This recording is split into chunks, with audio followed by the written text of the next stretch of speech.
আমাদের প্রত্যেকেরই আছে আলাদা জীবন, আর সেই জীবনে ছোট বড় অসংখ্য ঝড়ঝাপটা নিয়ম করে আসতে থাকে। আমাদেরকে মুখোমুখি হতে হয় জীবনের অনেক ঘাত প্রতিঘাতের। সেগুলোকে সামনে নিয়ে যারা হাসতে পারে, যারা স্বাভাবিক থাকতে পারে, সেটা তাদের অনন্য গুণ। তবে সবাইকে যে সেই অনন্য গুণের অধিকারী হতে হবে এমনটা না। এই গুণ না থাকাটাও স্বাভাবিকতা এবং মোটা দাগে বাস্তবতা।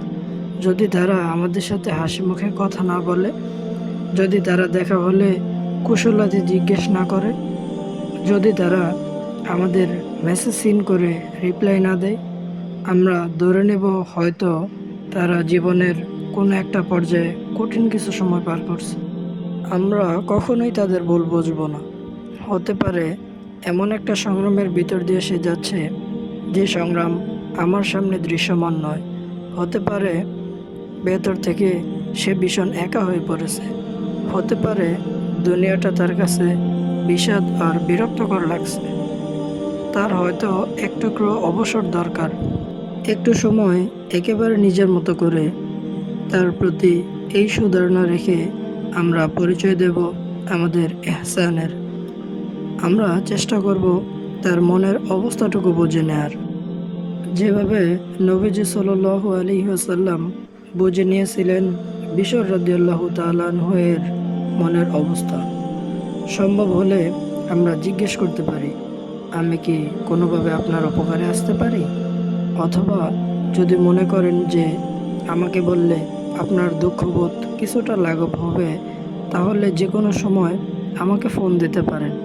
আপনার জন্য সব সময় আমার সময় থাকবে। অনেক সময় পরিস্থিতি এত বিরূপ আর বিপর্যস্ত অবস্থায় থাকে যে এতটুকু আলাপচারিতা চালিয়ে যাওয়া ও দুষ্কর হয়ে পড়ে। কথা বলে যদি সান্ত্বনা নাই দেয়া যায়, একটা কাজ কিন্তু আমরা তাদের জন্য ঠিক ঠিক করতে পারি। সেটা হলো দোয়া।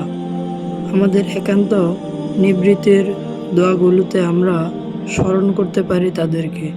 আমরা আল্লাহকে বলতে পারি, ইয়া রব, হয়তোবা তার মন ভালো নেই, আপনি তার অশান্ত মনকে শান্ত করে দিন, পরিস্থিতিকে তার অনুকূলে এনে দিন। শেষ কথা, আমরা নিজেরা যদি নিজেদের জীবনকে যে কোনো অনুকূল প্রতিকূল পরিবেশে মানিয়ে নিতে পারি, ইনশাআল্লাহ আমরা তাহলে ভয়কেও জয় করতে পারবো। শুধুমাত্র সাহস আর মনোবল নিয়ে এ পথ পাড়ি দিতে হবে।